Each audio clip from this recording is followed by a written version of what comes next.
Have you ever wondered how information goes viral? So information like YouTube videos, tweets, Facebook posts, articles, and other types of information, how does that happen? How does some information get shared by millions in days while most information doesn't? Let's take a look at this chart, which I grabbed from tubemogul.com. I think this is based on 2011 data, but I think it's still relatively consistent for today's YouTube statistics. So this chart shows us that 31.5% of the videos on YouTube get less than 100 views, and 66.1% have less than 1,000 views. Only 0.4% of the videos will get over 1 million views. So let's put that into a clearer perspective. Out of 1,000 videos that get uploaded onto YouTube, only 4 of them will have over 1 million views. And really, just because if a video has 1 million views doesn't mean that it went viral. I mean, it could have taken that video 5 years to get those views. And although it's still pretty impressive to upload a video and get over 1 million views, what I'm really excited about is figuring out how does a video get 1 million views in a week or even days after it's being uploaded. As far back as I can remember, I've always been interested on this subject. How does information go viral? I'm always looking for different ways, different types of information and ideas that I can implement to help me get my message out to a larger group of people. And I think YouTube is a perfect place, right? Because I mean, you can just take a quick video using your webcam, or you could record your screen like I'm doing right now, and you can upload it onto YouTube and potentially reach a large group of people that you would have never been able to reach. And you can do this for free. You don't have to pay to upload a video onto YouTube. And I mean, a lot of these videos that I see go viral, they're not even professionally recorded. So I can rant for hours about how important it is to learn how to make good videos, and it's something that I personally am working on right now, learning how to make better videos on YouTube. So the other day I went out and I grabbed a book, and this book claims to have discovered a 6-step checklist-style formula that explains why information goes viral. So the book is called Contagious: Why Things Catch On by Jonah Berger, who is a James G. Campbell Assistant Professor of Marketing at the Wharton School at University of Pennsylvania.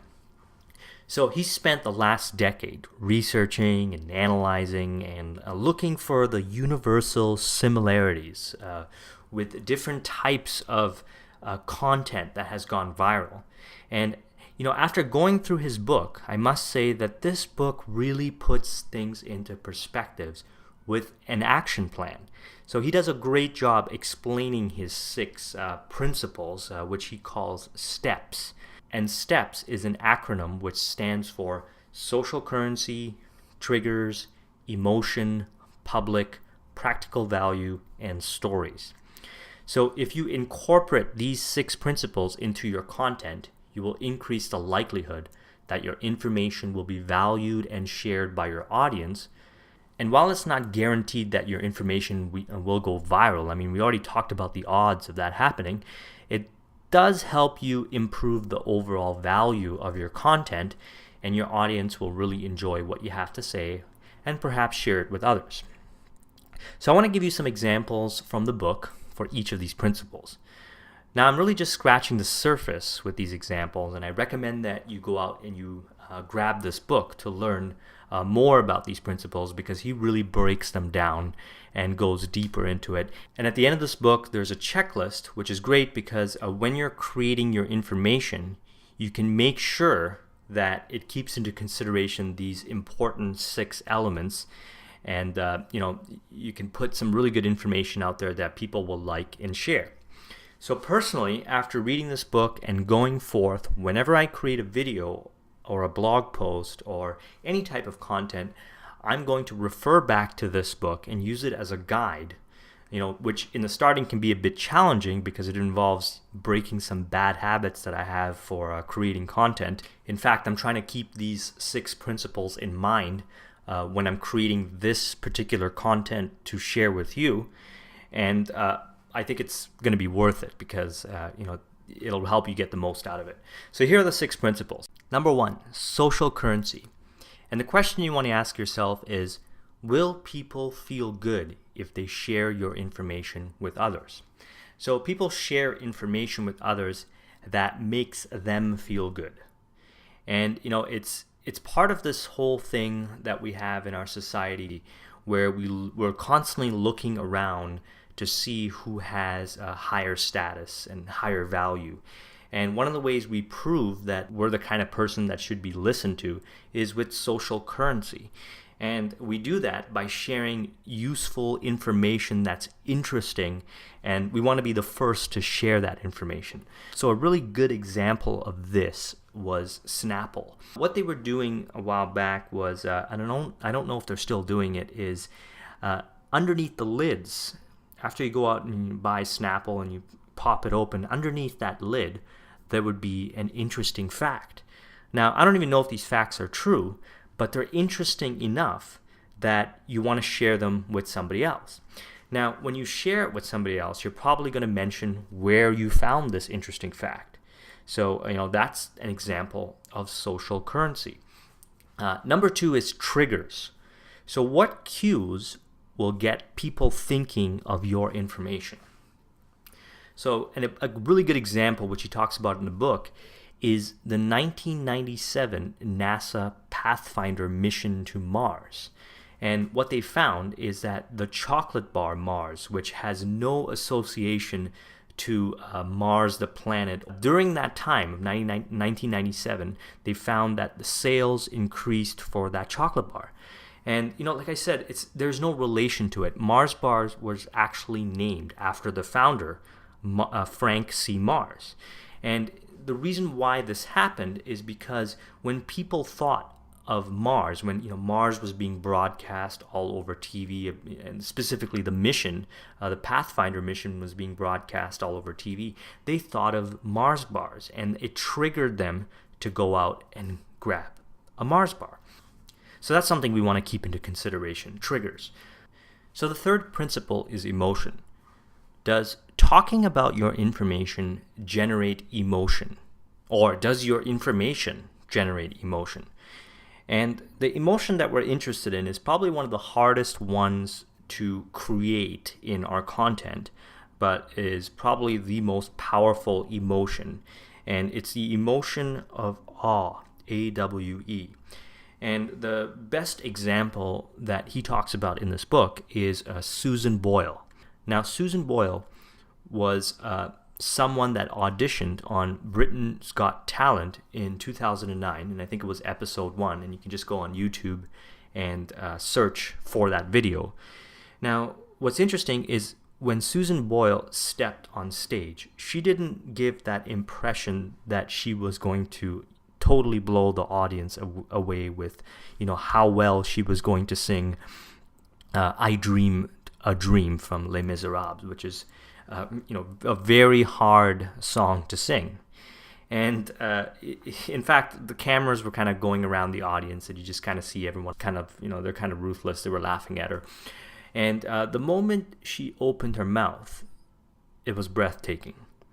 And when she sang, you can see that some of the audience, they were in tears. They were moved by her performance.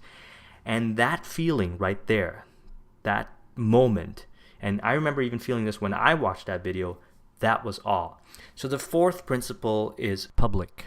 Can people see when others are using it? That's the question you want to ask. And a really good example for this is Movember. So every November since 2004, men around the world have been growing a mustache. And, it's very apparent. And the moment you see the mustache, you know that they've grown it, most likely because of Movember. Now, the whole purpose of Movember is to raise awareness for prostate cancer. And prostate cancer is not one of those topics that we just go around talking to everyone about. So it's not very public. But however, wearing a mustache is public. So by wearing a mustache in November or Movember, we're advertising the awareness for prostate cancer. So when they get approached by others and they get asked why you're wearing a mustache, they say, because it's Movember, and I'm doing this because I want to raise awareness for prostate cancer. And then what happens is it starts the conversation about prostate cancer and is more likely to lead to donations to the cause, and will also result in other men growing a mustache every November. And thus, Movember is a good example of principle number 4. Principle number 5 is practical value. Does talking about your product or idea help people help others? So a good example for this is Ken Craig. Now, you might not be familiar with Ken Craig, but you are familiar with corn, and you are familiar with corn on the cob, because maybe you're like me and you enjoy corn on the cob. But if you've ever eaten corn on the cob, you know that there's 2 problems. Number 1 is that the kernels, they get stuck in your teeth, and that can be a little annoying. And the other problem is the corn silk, which always seems to be stuck to the corn even after you pull the husk off, and it just kind of clings on there for dear life. And Ken Craig, who is about 86 years old, he has no experience with the internet. He doesn't have a blog or a YouTube channel, or he doesn't even have an online presence. So Ken's daughter-in-law one day was at his house, and they were making dinner, and after they finished making the main dish, she told him that the corn was ready to be shucked. So what Ken did was he took the corn and he tossed it in the microwave for about 4 minutes, and then when it was done, he took out a kitchen knife, cut about a half an inch off the bottom, grabbed the husk at the top of the corn and gave it a quick couple of shakes, and out popped the corn, clean as a whistle, with no silk. So his daughter-in-law was so impressed that she made a quick video of him doing it and him explaining it, sent it over to her daughter, and the clip just ended up being shared from one person to the next, and soon it had over 5 million views. And the reason why that happened was because that video had practical information and information that will benefit others, and it's great information to share. It kind of goes back to that principle number 1, social currency. When you share a bit of information like that, a little trick on improving your experience with eating corn, that's social currency. And the 6th principle is stories. Is your information embedded in a broader narrative that people want to share? So think of the story of the Trojan horse. The Greeks built a giant wooden horse, and they hid their best warriors inside this horse. And the rest of the army sailed away, pretending to return to their homeland, and just kind of abandoning this horse on the beach. Now the Trojans found this horse, and they dragged it into Troy as a symbol of their victory. Others had worked to take the gate down so that this monstrous sculpture of a horse could be dragged inside the city walls. So once the horse was inside the city walls, the Trojans began to celebrate the end of the decade-long conflict. So they drank wine, they danced, they rejoiced, all because of the conclusion of this ordeal. So at night, the city lay unconscious, drunk from the partying.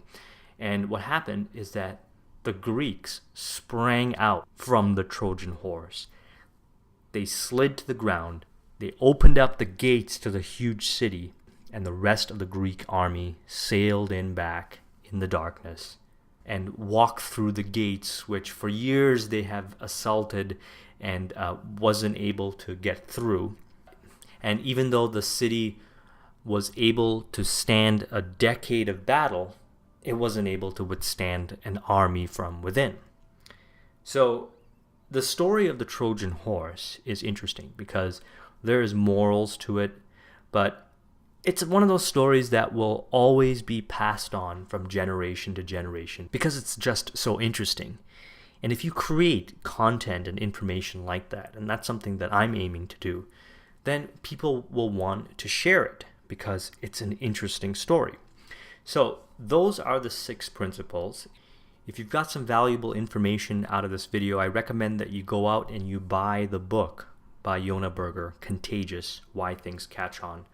He goes a lot deeper into the 6 principles that I talked about.